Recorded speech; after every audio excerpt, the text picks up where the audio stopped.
네, 안녕하세요. 반갑습니다. 오늘 진행을 맡은 진행자 김모영입니다. 오늘은 자금 컨설팅에 대한 오해와 진실을 풀어보는 시간 첫 번째 가져보도록 하겠습니다. 오늘도 역시 컨설턴트 한 분이 나와주셨는데요. 간단하게 소개 듣고 가겠습니다. 안녕하세요. 저는 중소기업 경영연구소에서 창업, 비즈니스 모델, 재무 컨설팅을 담당하고 있는 강창남입니다. 반갑습니다. 네, 반갑습니다. 우리 지난 시간에 자금 컨설팅에 대한 이야기를 나누긴 했었는데요. 처음 보시는 분들도 계실 테니까 자금 컨설팅이란 무엇이다 라고 짧게 복습 한번 해주시기 바라겠습니다. 자금 컨설팅이라 하는 것은 정부나 지자체 등에서 그 소상공인을 포함한 기업들에게 필요한 자금을 지원하기 위한 정책 자금이 있고요. 네네. 그다음에 은행을 통해서 하는 융자가 있고요. 네. 그다음에 투자자를 통한 투자, 네. 엑시트를 추진하는 기업을 위한 M&A 이렇게 한 4가지 정도로 보실 수가 있고요. 네네. 이런 것들을 저희가 지원하는 업무가 그 자금 컨설팅이라고 보시면 되고, 네. 자금은 기업 운영에서 제일 핵심이 되는 부분이잖아요. 그렇죠. 네네네. 그렇기 때문에 기업들이 매우 중요하고 네. 생각하고 있는데 실제로 네. 이거를 잘 관리를 못 하세요. 네네. 그래서 요즘처럼 양극화가 가속돼 있는 아, 이런 시기에는 네. 자금 대출이라든가 네. 정책 자금 받기 위한 그런 준비들을 잘 하셔야 된다. 네네. 이런 부분이 중요하다고 말씀드릴 수 있겠습니다. 네, 저는 일단 기업의 입장이 아니다 보니까 기업의 양극화란 말이 저는 조금 생소하거든요. 이게 어떠한 의미인지 조금 설명을 좀 해주시면 부탁드리겠습니다. 실제로 이제 기업 하시는 분들은 최근에 많이 체감을 하고 계실 거예요. 네. 이 양극화라는 거는 결국 부익부 빈익빈이잖아요. 네, 잘 그렇죠. 되시는 분은 계속 잘 되고 안 네, 되시는 네. 분은 계속 안 되는 쪽으로 빠지는 거를 이제 개인의 부의 네네. 문제에서 이렇게 양극화로 이야기를 하는데 네네. 실제로 기업도 최근에 이런 부분이 가속화가 되고 어. 있습니다. 그래서 간단히 설명드리면 경쟁이 계속 치열해지기 때문에 기술의 그렇죠. 차이가 별로 없어지고 네네. 그러다 보니까 이 경쟁이 치열한 사회에서는 결국은 우수한 기술을 네. 갖거나 우수한 인력을 가지고 있는 회사 아니면 네네. 자금에 여유가 있는 회사는 이것들을 바탕으로 시장 점유율이 계속 올라가고 매출이 네네. 올라가면서 일정한 수익을 내서 계속 그게 회사에 쌓이게 되죠. 네네네. 그렇기 때문에 이런 기업들은 은행에서 오히려 대출을 받아달라고 이제 권유하러 영업을 다니는 이런 회사들도 많이 있어요. 네네. 그런 반면에 이제 기술력도 그렇게 뛰어나지 않고, 그 다음에 이제 인력도 중소기업이라 적고, 그 다음에 자금도 이제 여력이 없는 회사는 그렇기 때문에 뭔가 뭐 이런 자기들이 매출을 늘릴 수 있는 기회가 없어서 네. 결국은 매출이 적고 시장 점유율이 낮다 네네네. 보니까 수익도 안 나고, 아이고. 그래서 이제 재무제표가 안 좋으니까 또 대출이나 이런 거 받으려고 해도 잘 못 받는 경우가 네네, 많아요. 그러다 그렇겠죠. 보니까 결국은 잘 되는 기업은 계속 더 네. 성장하고 안 되는 기업은 이제 점점 쪼그라드는 이런 상황을 기업의 양극화라고 지금 말할 수 있겠습니다. 이게 우리 지금 사회 문제랑도 굉장히 닮아 있는 현상인 것 같아요. 네. 제가 어렸을 때만 해도 뭐 개천에서 용난다 라는 이야기가 있었는데 요즘엔 사실 그런 이야기들이 없잖아요. 그만큼 기업을 운영하는 데 있어서 조금 여유롭게 시작한 쪽과 그러지 못한 쪽은 정말 많이 다를 것 같은데 지금 이렇게 되면 컨설팅 쪽도 조금 어렵겠어요? 어때요? 쉽지는 않아요, 예전보다. 네네. 왜냐면 이 초기 기업이나 한계 기업들이 저희 쪽으로 문의가 많이 들어오거든요. 네네네. 근데 이런 분들 같은 경우는 도와주고 싶은 마음은 크지만 실제로 돕기가 힘든 케이스들이 많이 있으세요. 네네네. 그래서 일단 기업 상태가 좋지 않다는 부분이 제일 문제예요. 네네네. 그래서 이 기업 상태가 좋지 않다는 거에 이제 지표들을 몇 가지 쉽게 말씀드리면, 네네. 이제 부채 비율이 1000%를 넘는 아이고, 경우, 네. 이러면 사실은 대출 자체가 안 됩니다. 그러겠죠? 정책자금 포함해서. 네. 그 다음에 자본 잠식인 경우, 네네. 이런 경우도 어렵고요. 네네. 그래서 이런 기업들은 신청이 안 되고 융자 자체도 안 되기 때문에 네네. 이런 쪽에서 이제 어떻게든 기업이 생존을 위해서 대출이나 정책 자금을 받는 쪽으로 이제 최대한 노력을 하셔야 되는데, 네네. 그게 아니고 거기서 또 금리 또 이야기하세요. 요새 금리가 너무 올랐는데. 네, 낮은 금리로 받을 수 있냐. 네네. 이미 대출 자체가 안 되시는 분이 네. 낮은 금리를 바라시면 안 되잖아요. 그렇죠. 그래서 그런 부분들 때문에 사실 요즘 좀 많이 애로사항들이 있습니다. 그러니까 이제 기업 대표님들이 상황도 되게 좋지가 못한데 이 좋지 못한 상황을 조금 제대로 잘 못 느끼시는 분들도 많으시죠. 네. 아, 그러면 이제 이런 문제들을 조금 어떻게 해결해 볼 수가 있을까요? 이게 상황이 되게 좋지 못한 상태에서 왔는데 이런 분들에게는 어떠한 솔루션을 제시를 해드리나요? 컨설팅 시작할 때 네. 그냥 바로 컨설팅 진행하는 게 아니고요. 네네. 대표님하고 좀 깊은 이야기를 나눠요. 네네. 그래서 제일 중요한 거는 필요한 자금의 규모하고 네네. 그다음에 용도하고 네. 시기 네. 이거를 일단 먼저 확인을 네. 해요. 근데 대부분 오신 분들이 아유 한두 달 안에 빨리 아이고. 최대한 많이 근데 그 돈 생기면 어디 쓸지는 본인도 잘 결정을 모르고. 못 하시고 시작을 하려고 네네. 하시는 거예요. 그러면 이제 사실 컨설팅 진행하기가 어려워요.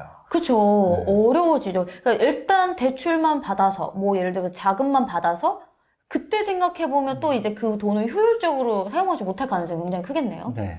그래서 그렇게 해서 이제 실패한 사례들이 꽤 많이 있어요. 네네. 그래서 예를 들면 이제 소상공인들 지원하는 사업들이 많이 있잖아요. 네네. 그래서 2천만 원 나온다니까 그러고 그냥 받으신 거예요. 아, 네. 2천만 원 받고 나니까 이제 그 기관에서는 추가로 더 대출이 안 나와요. 실제로는 본인이 그거를 안 받고 참으셨으면 네네. 뭐 7천만 원까지 받으실 수 있는 아, 자금들이 오, 있는데도 네네네. 2천만 원 받았으니까 7천을 못 받으시는 케이스도 있으시고요.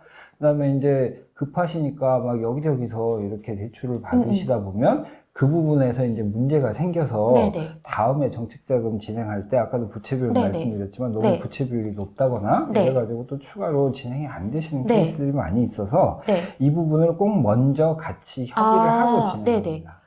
그러면은 정책 자금이나 이런 것들을 받을 수 있다고 아무 때나 막 받는 게 무조건 받는 게 또 좋지만은 않을 수 있다라는 거잖아요. 네. 그렇다면은 이런 정책 자금에 대해서 오해가 되게 많을 것 같아요. 막 네. 무조건 받는 게 좋다라든지 네. 뭐 이런 식으로. 그럼 어떤 오해들이 있을까요?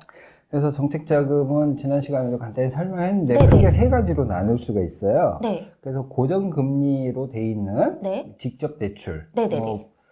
벤처진흥공단이라든가 네. 소상공인 시장진흥공단 이런 데서 네네. 직접적으로 자기들이 대출해 주는 게 있고요. 네네. 그 다음에 기준금리하고 연결된 이제 대출이 있어요. 네네. 그래서 이거는 금리가 이제 아까 고정금리보다는 좀 더 높죠. 네. 근데 이건 직접 대출이니까 그래도 조금 싼 편이고요.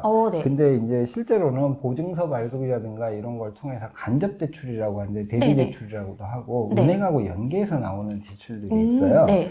근데 이제 정책자금 하면 주변에 뭐 정책자금을 1%에 받았다, 2%에 받았다 이런 분들은 아까 처음에 말씀드린 직접 고정금리 대출? 직접 네. 대출을 받으신 거예요. 네. 근데 본인이 신청하는 자금은 직접 대출이 안 되고 간접 대출임에도 불구하고 남은 2% 받았으니까 나도 나도. 2%에 받아야지 이러시는 분이 계세요. 네네. 근데 실제로는 은행하고 연계해서 나오는 거는 아무리 낮아도 4%고요. 네. 거기서 신용도라든가 여러 가지 기업 상태에 따라서 또 네네네. 올라가기 때문에 네네. 금리가 상당히 높다고 보셔야 돼요. 네네. 그래서 정책자금은 금리가 낮다라는 거는 오해니까 이 부분은 반드시 알고서 하셔야 되고 네. 종류가 이렇게 있기 때문에 네. 내가 신청하고자 하는 자금이 네네. 어떤 종류인지도 확인을 하셔야 네네. 진행하다가 나중에 나 금리 높아서 안 할래요 이렇게 하는 일은 안 생기겠죠. 약간 그러니까 정책 자금이다라고 하니까 이제 나라에서 주는 돈이다라고 생각하고 무조건 금리가 제일 낮을 것이다라는 오해가 있다라는 말씀이신 거고 어떻게든 본인이 받을 수 있는 대출은 그런 대출이 아닌데도 나도 그렇게 받게 해달라 막 이런다라는 건데 그럼 그런 경우에 좀 어떻게 대처를 하고 계세요? 무작정 오시는 분들한테는 네네. 일단 자금을 사용하고자 하는 용도하고 시기는 좀 제가 명확히 다시 정리하는 걸 도와드려요. 네네네. 1차적으로. 지금 당장 자금이 필요하다 그러면은 정책자금 받으시는 게 쉽지 않아요. 정책자금 신청도 어렵지만 네네. 정책자금 신청하고 나서 뭐 심사 나오고 그다음에 오래 해가지고 걸리죠. 실제로 하는 데는 네네. 최소 2달 정도 보셔야 되거든요. 네네. 당장 와서 나 다음 달에 돈 필요하니까 이거를 하겠다 이러시면은 사실 어렵죠. 그래서 차라리 정책자금을 신청을 하시려고 하지만 지금 그 시기가 네네. 너무 가까워서 네. 금방 이제 정책자금 하기가 어려우신 분들은 네. 일단 은행이라든가 이런 쪽에서 먼저 1차적으로 받으시고 그 다음에 거기서 뭔가 이제 개선된 부분이라는 걸 미리 준비한 다음에 몇 달 후에 있을 정책자금에 신청을 해서 이제 이 부분을 진행하시게 이렇게 진행을 도와드리고 있죠. 근데 약간 대표님들도 이 자금이나 이런 것들을 약간 기업에서 꼭 필요해서 대출을 받으시려는 분들보다 그렇지 않은데 약간 자금 대출을 받으시려는 분들도 꽤 많지 않나요? 네, 그게 이제 제일 어려운 부분이에요. 그래서 말도 왜냐면 애매하게 하실 것 네. 같아요. 주변에서 누가 받았으니까 나도 나도. 이렇게 받겠다. 이렇게 하시는 거 물론 뭐 그게 꼭 나쁜 건 아닌데 네네. 그렇게 해서 받으시면 네네. 용도가 불분명하기 때문에 네네. 실제로 들어온 돈이 어디에 쓰여지는지 명확히 잘 모르세요. 아, 급한 네. 데다 막 써버리고 네. 있으니까 네. 우리 개인도 비슷해요. 이거 네. 자기 돈 관리 잘 못하시는 분들은 네. 기본적으로 큰 뭐 수익이 맞아요. 복권에 당첨됐다. 그럼 갑자기 평상시에 준비가 안 돼 있는데 갑자기 큰 돈이 오니까 네. 나 돈 많지 그러고 막 쓰는 거예요. 그죠, 그죠. 어느 순간 보면 많은 돈인 줄 알았는데 남은 게 별로 없는 거예요.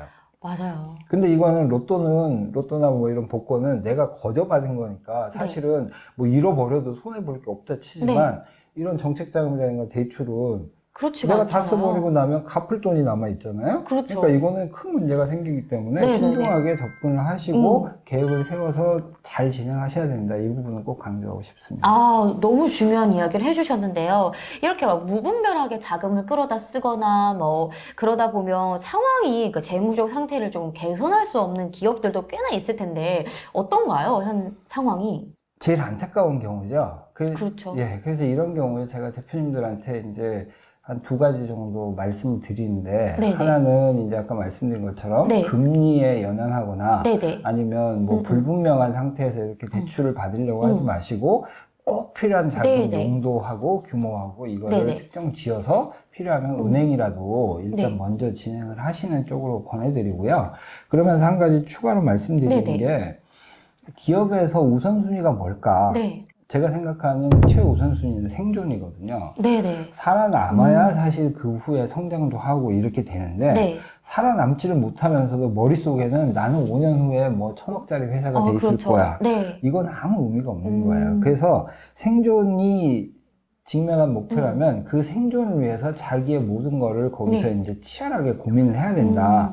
그럼 이 생존에 필요한 자금이 얼마인지를 명확히 알고 거기에 맞는 자금을 필요한 시기에 융통할 수 있게 컨설턴트하고 합리적으로 상담을 하셔서 그 네. 부분을 진행하시는 게 좋다. 그러면 일단 급한 거를 끌 수 있는 방법들을 찾아서 하고 그러면 이제 시간이 좀 여유가 생겼잖아요. 네네네. 그러면 이 기간 동안에 이 재무제표라든가 내가 좀 더 정책자금이나 대출을 더 잘 받을 수 있는 이런 컨디션을 만드시는 걸 같이 컨설턴트하고 협의를 하셔야 된다는 거죠. 그럼 그런 판단을 조금 컨설턴트가 같이 도와주니까 조금 예를 들면 내가 큰 불이 날 것을 조금 작은 불로 이렇게 해서 끌 수가 있게끔 도와주실 수 있을 것 같은데요. 오늘 좀 정책자금에 대한 오해에 대한 이야기를 많이 나눠보았습니다. 저도 이야기를 듣고 보니까 기업 측에서는 정책자금 다들 받으니까 나도 받아야지 하는 경우들이 참 많았을 텐데요. 그렇게 하다가 조금 큰일을 당하시거나 조금 당황스러운 상황을 맞이 보시는 대표님들도 많았을 것 같습니다.